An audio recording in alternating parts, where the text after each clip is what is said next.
Eu queria fazer uma pergunta para você.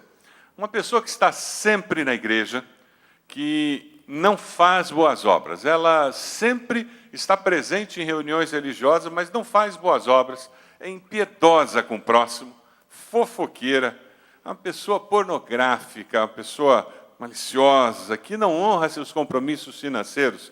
Você acredita que essa pessoa vai para o céu? Ela é de Deus? Essa pessoa passará a eternidade com Deus? Pergunta para a pessoa do lado aí. Pergunta para a pessoa do lado. Esse tipo de cara vai para o céu, vai passar a eternidade com Deus? Vamos para o outro lado. Uma pessoa que não crê em Deus, mas tem uma moral ilibada. É um bom pai, uma boa mãe, ajuda o próximo, faz boas obras, cumpre a sua palavra, é honesto, íntegro. Você acredita que essa pessoa, quando morrer, vai para o céu que ela não acredita existir? Essa pessoa é de Deus? Pergunta para a pessoa do lado aí. Essa pessoa é de Deus, não é? Como é que é essa história? Na revista IBB você encontra um esboço da mensagem para você poder acompanhar, tem lápis nas costas da cadeira. Nós vamos estar estudando um texto de Tiago em que ele afirma que a fé que produz salvação, ela manifesta-se em obras. Aí apareceu o modelo de sandália havaiana 2015. É o lançamento, a sandália reciclável. Essa é a realidade de vida para muita gente. Particularmente na África, você encontra muito essa situação. Mas no Brasil você encontra, porque no Brasil existe uma África enorme também.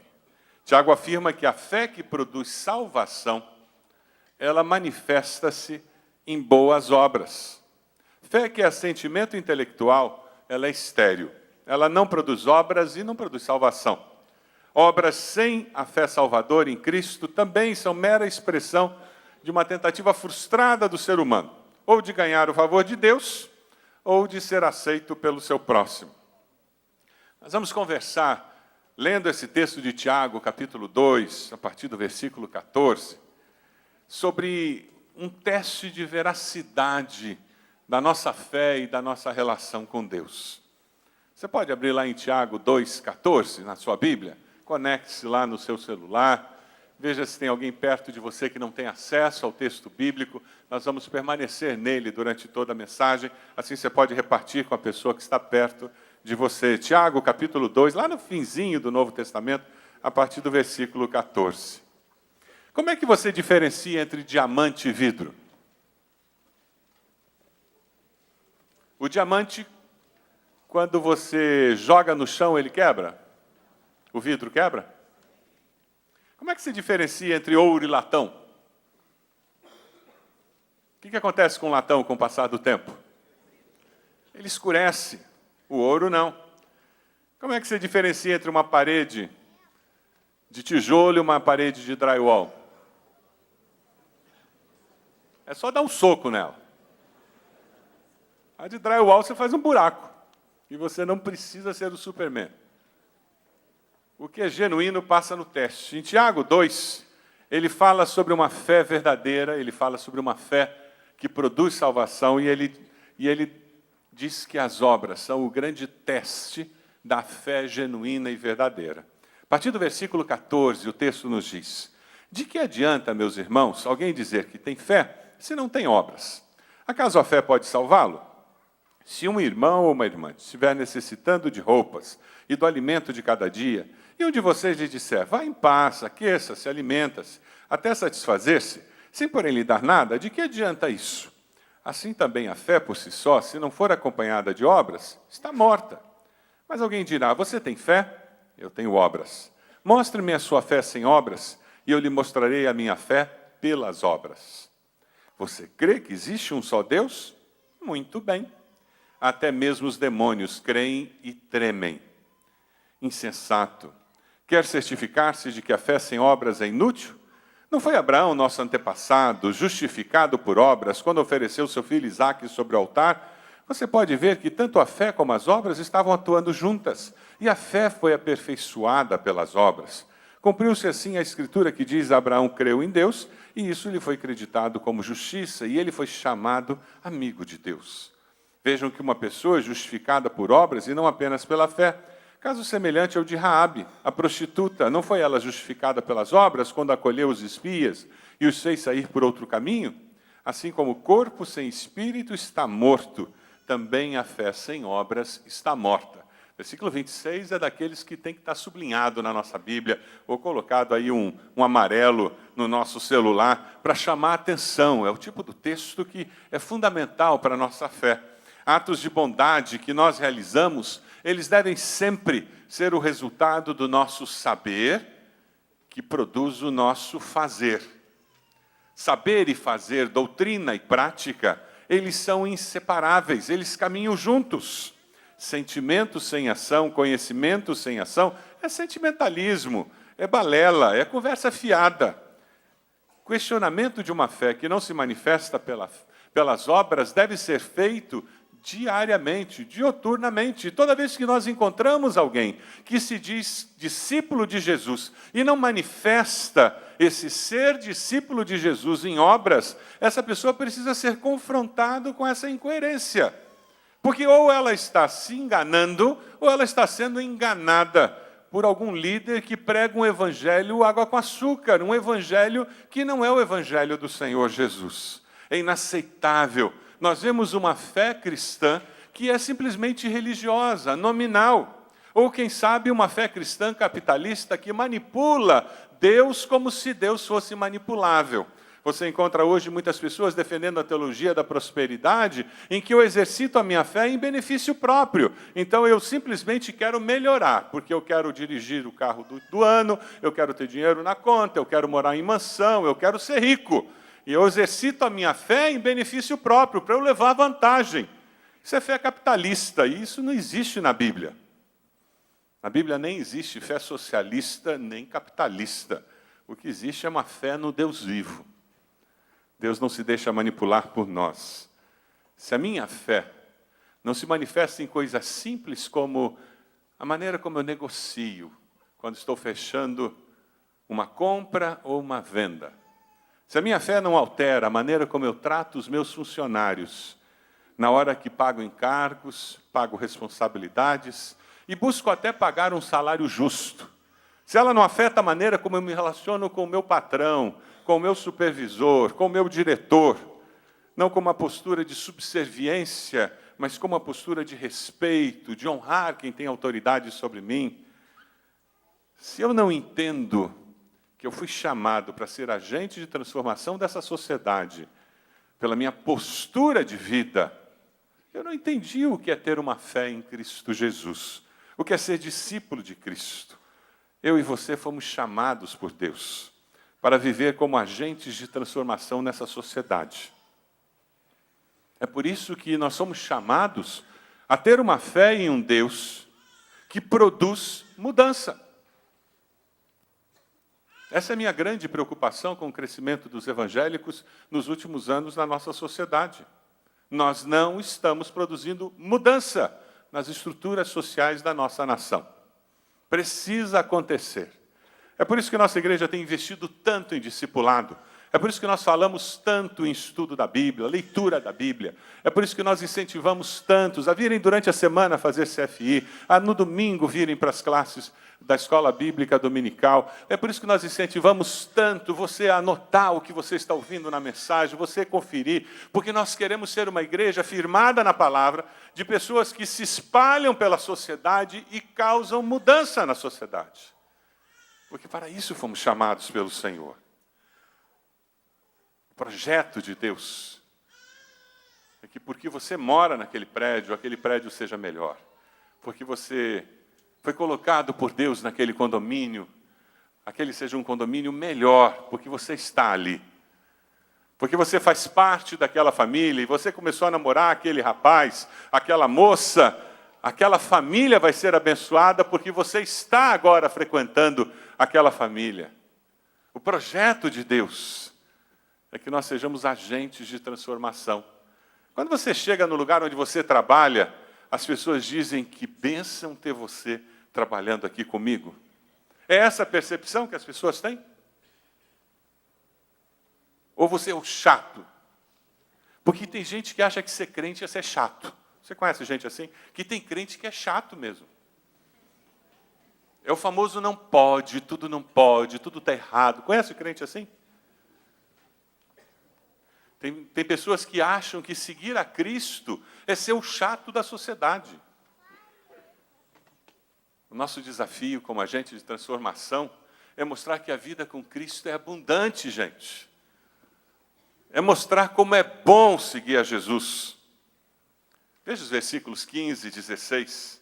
E quando nós enfocamos o lado positivo da vida cristã, os desafios que ela coloca diante de nós, as pessoas vão começar a dizer, mas isso aí faz sentido para mim. Isso aí é algo que eu sempre sonhei em ter, e viver, e experimentar. Versículos 15 e 16, de uma maneira muito simples, Tiago coloca a essência das obras cristãs. Ele diz, olha, se o irmão ou uma irmã estiver necessitando de roupa, e ele fala sobre necessidades básicas da vida. Roupa, comida e abrigo. Quais são as necessidades básicas das pessoas que estão ao seu redor? Talvez você more num condomínio em que as necessidades básicas das pessoas ali não sejam roupa, comida e abrigo. Talvez isso elas tenham em abundância. Mais roupa do que consigam vestir durante 365 dias do ano. E tem gente que tem mais sapato do que conseguiriam pôr em 365 dias do ano. Mas talvez a necessidade básica que aquela pessoa tenha seja de alguém que se importe, que diga, fala, que eu escuto. É interessante porque sempre que nós olhamos para essas necessidades da vida e pensamos em pessoas pobres, carentes, a gente gosta muito de dar esmola. O brasileiro é muito mão aberta. Você já reparou quanta gente baixa a janela do carro e dá uma moedinha para aquelas crianças que ficam na rua brincando de que estão fazendo alguma coisa? Você já parou para pensar quanto dinheiro eles recolhem naquele sinaleiro? E o conceito errado que eles absorvem de que é possível eu ganhar vida fazendo isso? É muito mais conveniente para ele se enganar que está trabalhando daquele jeito do que pegar um emprego de carteira assinada em que tem hora para chegar, hora para sair, tem tarefa para cumprir e um patrão para dar conta. É por isso que eles ficam no sinaleiro. Mas a nossa consciência é aliviada quando entregamos esmola. Quem dá esmola, na realidade, é um grande egoísta. Está pensando em si e não na pessoa que está querendo livrar. A BC teve uma experiência recentemente que vários irmãos da igreja receberam e-mail muito interessante de como agir e ir além do dar esmola, como atender necessidades básicas indo além do dar esmola. Nós temos alguns clientes de banho aqui na igreja. São moradores de rua que vêm tomar banho aqui na igreja. E um deles, o Pedro, ele tomou a decisão de mudar de vida finalmente. E quando um deles toma a decisão de mudar de vida, a gente começa a ajudar nesse processo, e é isso que a gente faz. E ele foi para uma casa de recuperação, um período difícil para ele superar, tudo que ele tinha que superar. Mas uma coisa marcante que a irmã Jaqueline nos conta no seu relato, ela diz, uma coisa que Pedro me falou, e que chamou muito minha atenção, foi quando ele, indo para a casa de recuperação, disse que quando se recuperar, ele vai tentar arrumar um emprego de meio período. Sabe por quê? Para eu poder dedicar parte do meu tempo como voluntário na ABC. A ABC é a nossa ONG, que coordena toda a ação social da nossa igreja. E diz a nossa assistente social, a irmã Jaqueline, eu creio que isto é o resultado da maneira acolhedora como ele foi tratado pela equipe. E se você vê a foto do Pedro, a alegria dele, indo para a casa de recuperação, e Deus tem feito uma obra na vida dele. Isso é a igreja de Jesus, amém? Isso é muito mais do que dar uma esmola. A próxima vez que você for tentado a dar uma esmola no sinaleiro, segure aquele dinheiro e pergunte àquele menino: você quer ajuda de fato? Eu estou disposto a te dar ajuda de fato. E se ele quiser, consiga colocá-lo em contato com a ABC e acompanhe o processo para nós tirarmos aquele menino da rua. Mas não dê esmola. Se você tem dinheiro para dar, entregue esse dinheiro aqui. Nós vamos comprar cesta básica para crianças que nós estamos, de fato, ajudando. Eu não falo nem de marmanjo que você encontra no sinaleiro e que pede dinheiro depois de jogar 3 bolinhas para cima durante 5 segundos, né? Numa situação de pleno emprego como nós temos, é um absurdo alguém dar dinheiro para marmanjo. Eu falo de criança, que constrange mais o nosso coração. Veja o versículo 17. Versículo 17, de uma maneira muito interessante, o Tiago nos confronta com uma situação, ele diz: assim também a fé por si só, se não for acompanhada de obras, está morta. Porque fé sem ação é encenação. Encontrei essa frase num comentarista e ela ficou comigo. Fé sem ação é encenação. Você dizer que tem fé e você não faz alguma coisa concreta, é encenação. Você tem um hábito na sua casa de mensalmente separar alguma coisa para dar para ação social? Você tem esse hábito? Quem sabe hoje você vai decidir fazer isso. A sua célula tem o hábito de recolher regularmente mantimentos para trazer para a nossa cesta básica? Se não tem, eu quero desafiar a sua célula a começar a fazer isso. Coisa simples. Talvez vocês tenham que eleger na célula alguém que tem um coração que arde mais para a ação social, para ser a memória de vocês para a cesta básica da célula. É uma maneira simples da célula funcionar. Porque atos de bondade são resultados de uma fé viva. Se a fé é viva, ela naturalmente se manifesta através de obras. Se a fé é morta, ela não produz nada. Nós temos mania de achar que é possível eu ter uma fé cristã, genuína, verdadeira, e ela ficar só para mim. Principalmente na nossa sociedade muito individualista, o nosso mundo ocidental tremendamente individualizado. Não, a minha fé é uma coisa muito íntima. Você conhece gente que fala isso?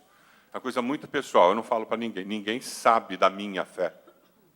Tem gente até que acha que pode ser cristão dentro de casa, sem participar de uma comunidade de fé, sem participar de uma igreja, e eu assisto cultos pela internet. Conhece gente assim?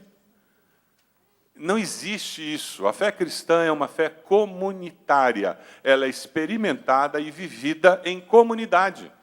Foi por isso que Jesus viveu em comunidade com os discípulos, porque é assim que a gente vive. E a fé verdadeira, ela é vivida em comunidade e ela se manifesta na comunidade através de obras concretas. Uma fé morta, falsa, é semelhante à fé que os demônios têm. Você acha que o diabo acredita em Deus? Pergunta a pessoa do lado aí. O diabo acredita em Deus?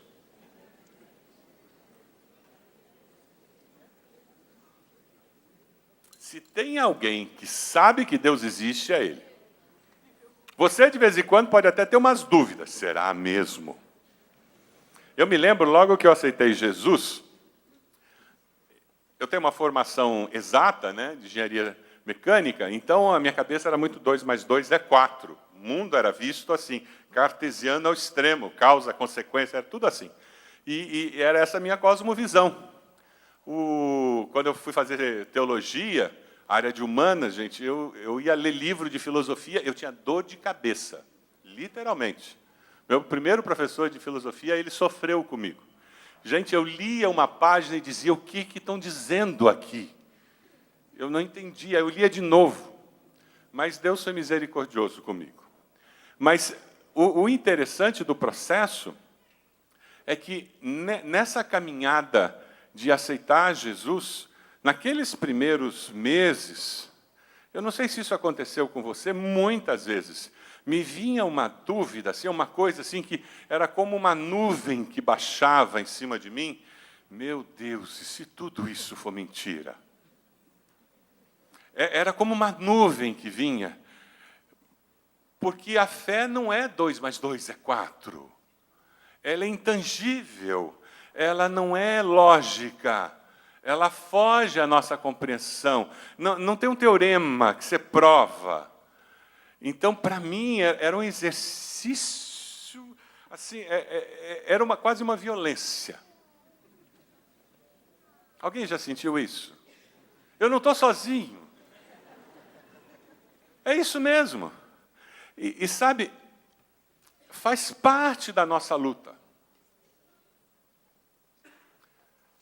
Agora, com o amadurecimento, essa nuvem não baixa mais. Ela evapora. Porque o meu caminhar com Deus, as evidências do mover de Deus na minha vida, os momentos em que Deus mudou meu ser, as confirmações, não tem como eu me perguntar, será? Mas naquela época, de vez em quando, eu dizia assim, e se eu estiver entregando minha vida para um negócio que não vai dar certo? E que no final eu descubra que não é nada disso. Vinha isso. Graças a Deus desaparece. Com o amadurecimento da vida cristã, com o caminhar com Cristo, isso some. Mas o diabo não tem isso. Ele foi criado por Deus, ele caiu daquela situação de relação perfeita com Deus. E se tem alguém que sabe que Deus existe, é ele. E o texto de Tiago nos diz ainda que, além de saber que Deus existe, o que acontece com os demônios? Olha, não sei você, mas eu de vez em quando não tremo, não. Acontece isso com você? Às vezes nos falta temor a Deus, não é verdade? Ele treme, porque ele sabe do que Deus é capaz. Ele não tem nenhuma dúvida dos poderes de Deus. Ele não tem nenhuma dúvida do que Deus pode fazer. Ele sabe que ele está condenado. Ele sabe que ele perdeu o jogo. E não vai ser de 7-1, não. A vergonha vai ser muito maior.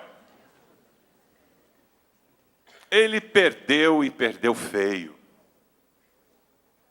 Condenado. É por isso que ele crê. E ele treme. É por isso que ele tem esse senso de urgência, de infernizar a minha vida, a sua vida, de destruir a nossa fé, de destruir a sua família. É por isso que ele nos ataca. Por isso que a Bíblia diz que a nossa luta não é contra carne nem sangue, mas contra principados e potestades no ar. Por isso que ele veio para matar, roubar e destruir. E ai de nós se não vivermos com essa consciência de que existe sim um poder do mal que tenta nos destruir.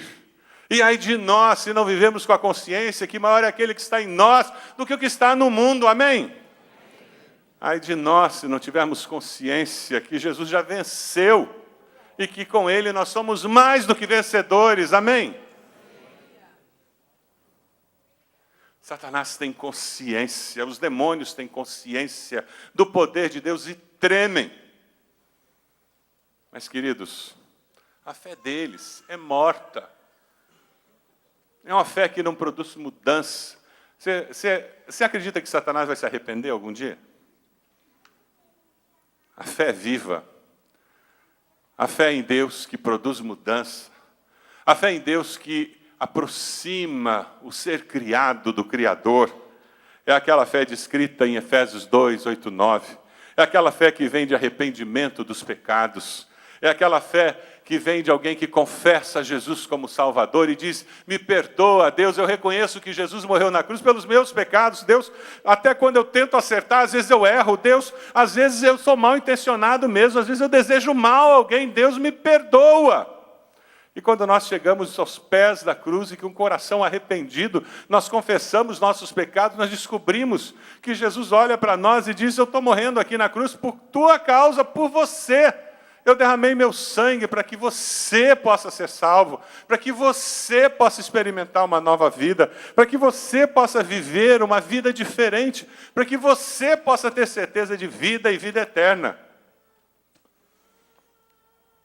O apóstolo Paulo, lá em Efésios, ele diz que essa fé nos leva a praticar as obras que Deus preparou de antemão para que andássemos nelas. Como o corpo sem espírito está morto, versículo 26 nos diz, também a fé sem obras está morta. Mas a fé viva, ela faz com que nós sejamos sal da terra e luz do mundo. Nós somos, ao mesmo tempo, o sal da terra que preserva, conserva, dá sabor. E a luz do mundo que evangeliza, que dá vida. Você tem vivido assim?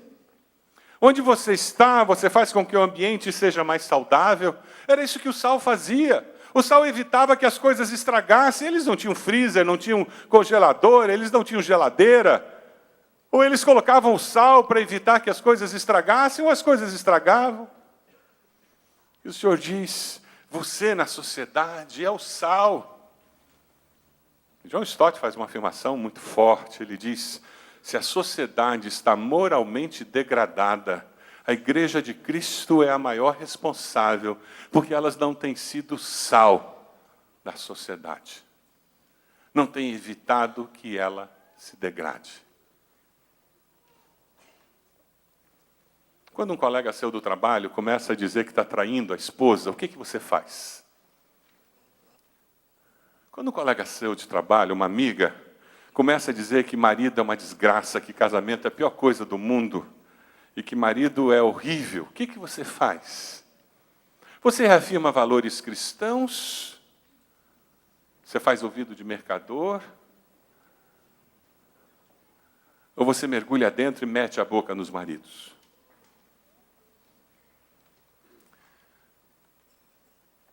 Você tem sido sal lá na faculdade, lá na escola? Quando a turma se programa para colar, o que você faz? Um dos grandes desafios que eu tive na faculdade, quando eu acertei minha vida com Deus, foi sair da turma da cola. Eu tinha feito 3 anos de engenharia numa turminha de cola. Eu quase apanhei deles, fisicamente.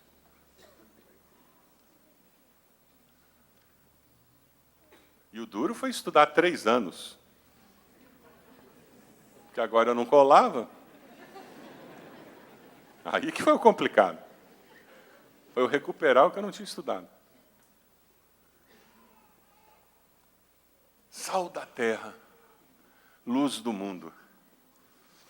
Sabe, a próxima vez que você chegar lá no teu ambiente de trabalho, na tua família, numa reunião, e você dizer, que ambiente horrível, uma sensação de trevas. Ao invés de sair correndo, comece a orar dizendo, Jesus, brilha mais. Porque quanto mais escuro, mais perceptível é a luz. Não é verdade? A nossa sociedade está tão acostumada com o cristianismo nominal, que às vezes é complicado entender que não existe discípulo de Cristo que não faça boas obras. E boas obras, às vezes, não é dar pão e comida, não. Às vezes, boas obras é ouvir alguém com atenção. Às vezes, boa obra para o cristianismo é não aceitar suborno. E explicar por quê. Às vezes, boa obra é você fazer teu trabalho com excelência. E talvez até ficar 1 hora a mais, além da hora do serviço. Mas eu sou funcionário público, eu não vou receber a mais se eu ficar mais 1 hora.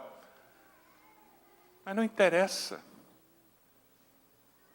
Quer comais, quer bebais, façais tudo para glória de Deus. E o que eu faço no meu trabalho, eu faço para a glória de Deus. E eu vou fazer bem feito.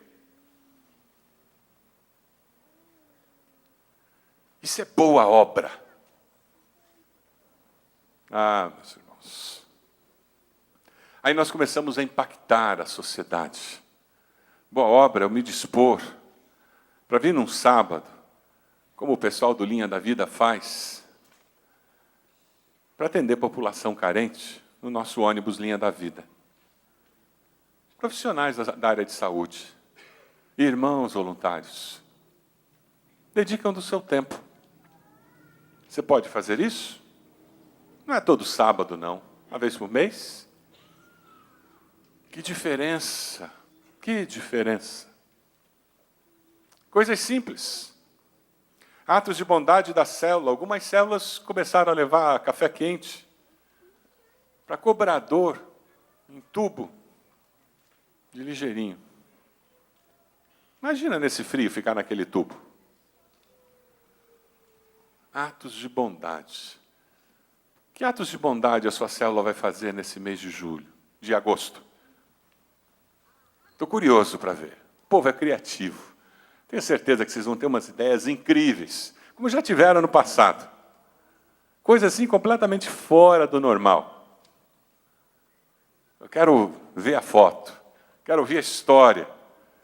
Manifestações da fé genuína. Veja o versículo 21.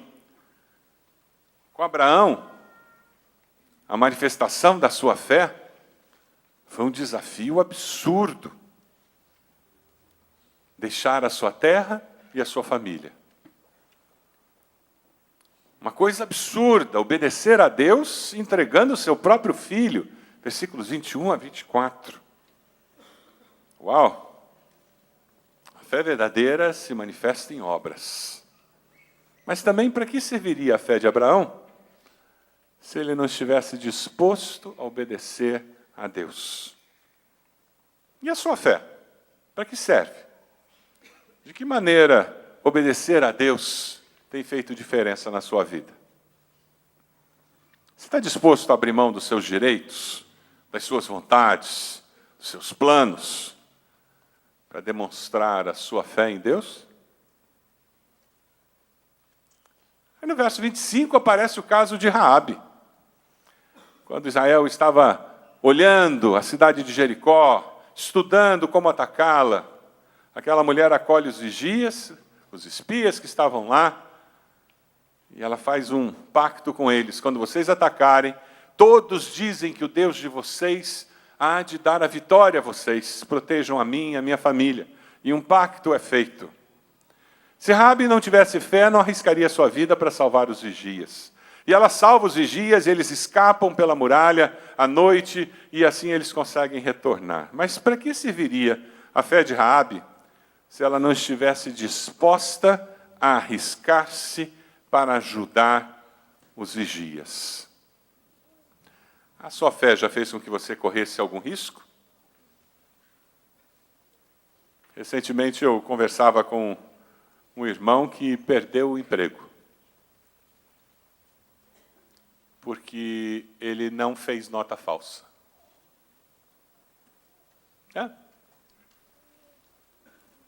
E o patrão disse: você sabe que eu sou seu patrão, eu estou mandando você fazer. E se você não fizer, eu posso mandar você embora. E ele disse: eu sei. Mas eu creio num Deus que espera de mim honestidade. E eu não posso adulterar uma nota. E ele foi mandado embora. E eu creio que Deus vai honrar. Você não acredita nisso? Tenho dúvida. Eu já vi isso muitas vezes na vida de outras pessoas. Mas você está disposto a correr riscos? Rejeição de alguém porque você se identifica com Jesus? Não tem como ter uma fé genuína, verdadeira, sem correr riscos.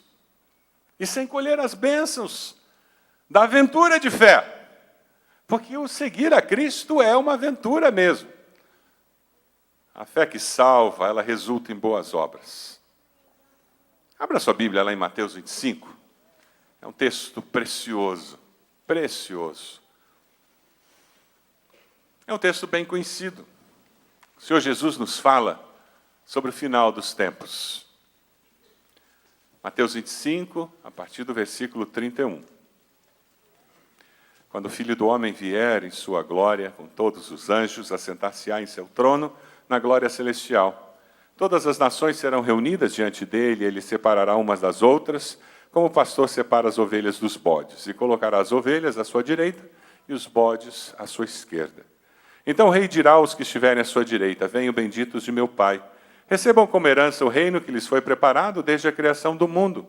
Pois eu tive fome e vocês me deram de comer, tive sede e vocês me deram de beber. Fui estrangeiro, e vocês me acolheram. Necessitei de roupas, e vocês me vestiram. Estive enfermo, e vocês cuidaram de mim. Estive preso, e vocês me visitaram. Então os justos lhe responderão: Senhor, quando te vimos com fome, te demos de comer, ou com sede, te demos de beber. Quando te vimos como estrangeiro e te acolhemos, ou necessitado de roupas, e te vestimos. Quando te vimos enfermo ou preso e fomos te visitar. E o rei responderá: digo-lhes a verdade, o que vocês fizeram a algum dos meus menores irmãos, a mim o fizeram. Então ele dirá aos que estiveram à sua esquerda: malditos, apartem-se de mim para o fogo eterno, preparado para o diabo e seus anjos. Pois eu tive fome, vocês não me deram de comer, tive sede, e nada me deram para beber, fui estrangeiro, e vocês não me acolheram, necessitei de roupas, e vocês não me vestiram, estive enfermo e preso, e vocês não me visitaram. Eles também responderão: Senhor, quando te vimos com fome, ou com sede, ou estrangeiro, ou necessitado de roupas, ou enfermo, ou preso, e não te ajudamos? Ele responderá: digo-lhes a verdade, o que vocês deixaram de fazer a alguns destes mais pequeninos, também a mim deixaram de fazê-lo. E estes irão para o castigo eterno, mas os justos para a vida eterna.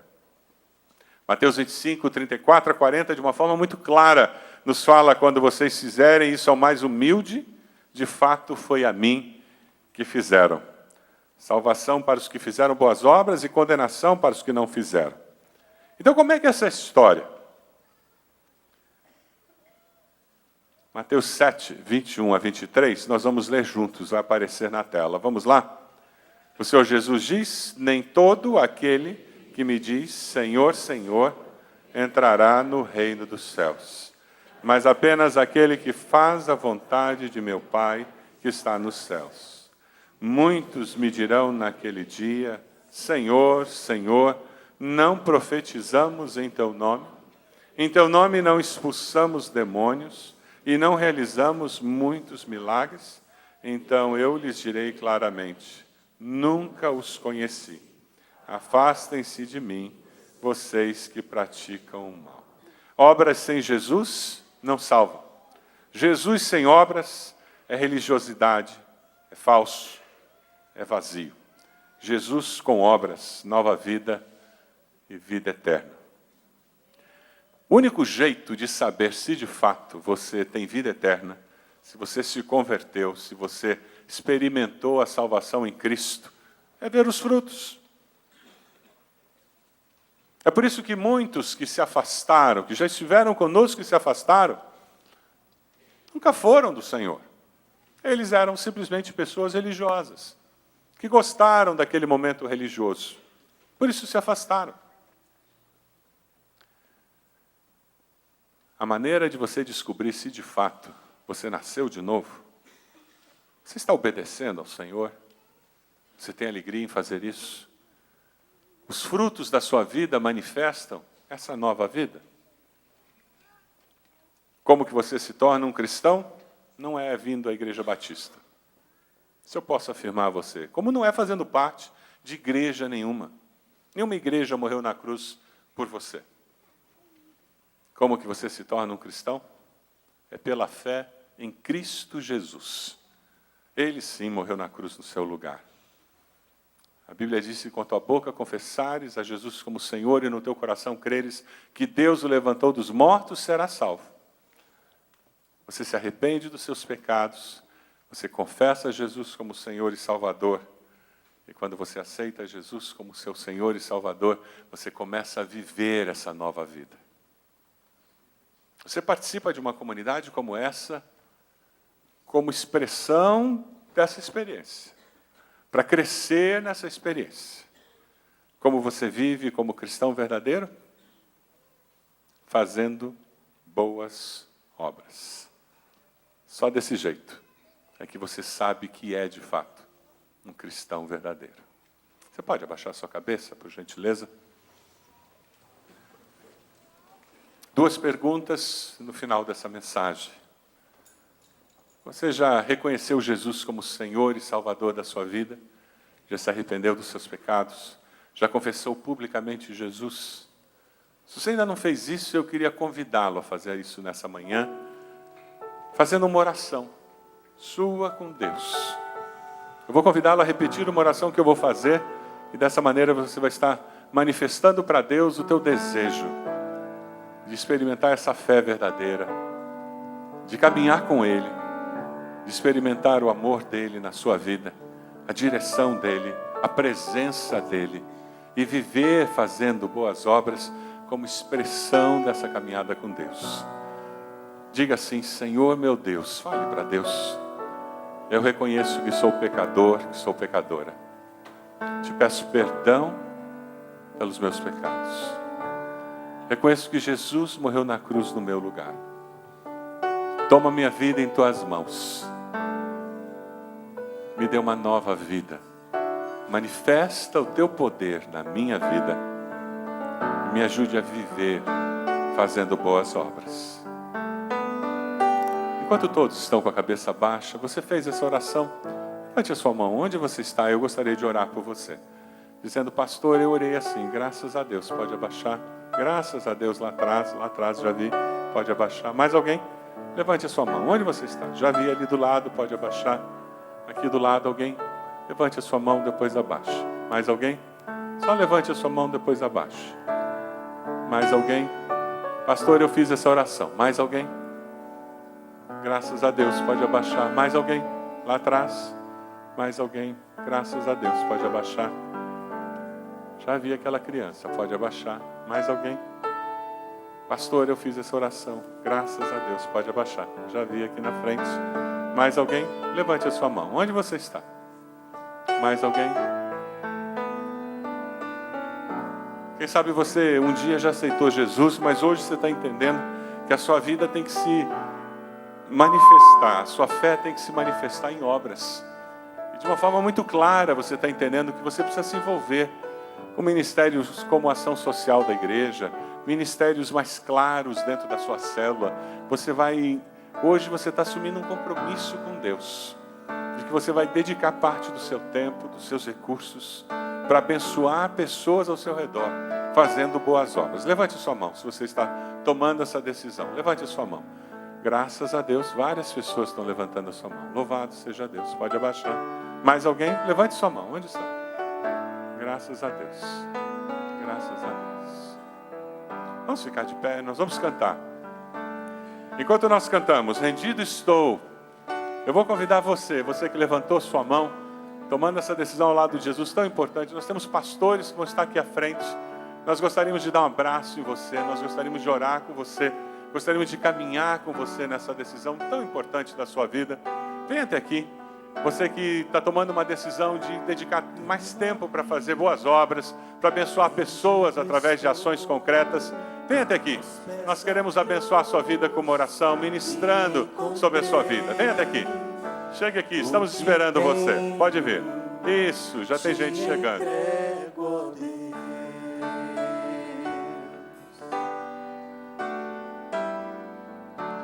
Vem limpar as minhas mãos, purificar meu coração, que eu ande em tudo que tu tens pra mim.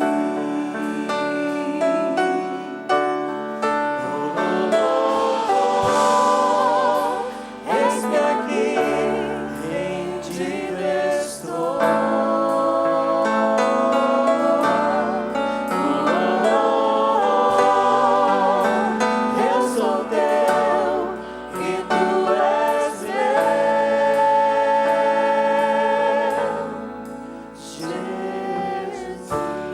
Várias pessoas já estão aqui. Deus tocou o seu coração. Tem uma decisão sendo tomada hoje. Você vai se envolver mais com a ABC, com a obra social da igreja. Talvez lá no seu trabalho, alguma mudança que tem que acontecer com relação à sua postura de boas obras. Venha até aqui, nós queremos orar por você. Ou quem sabe você levantou a sua mão dizendo: eu tomo uma decisão ao lado de Jesus. Eu quero Jesus na minha vida. Venha até aqui, nós queremos orar por você.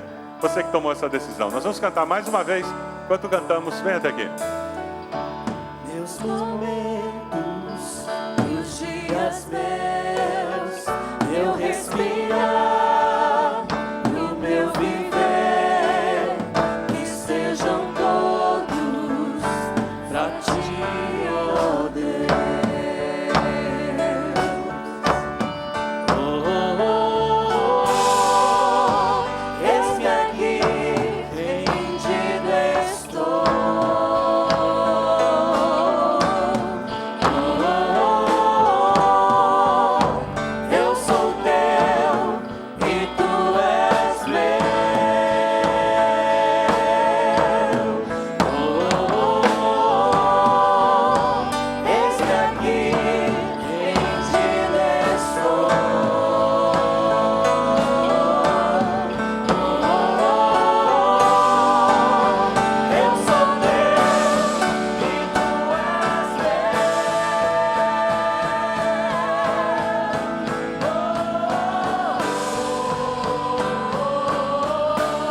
amado, nós queremos te dar graças, porque podemos nos render aos teus pés e confiar no Senhor, como Senhor e dono da nossa existência. Queremos consagrar, ó Deus, a nossa vida e todos os dias de vida que o Senhor nos der. Queremos vivê-los, ó Deus, praticando boas obras que glorifiquem teu nome, que transformem a nossa sociedade, que mostrem às pessoas que o Senhor é Deus.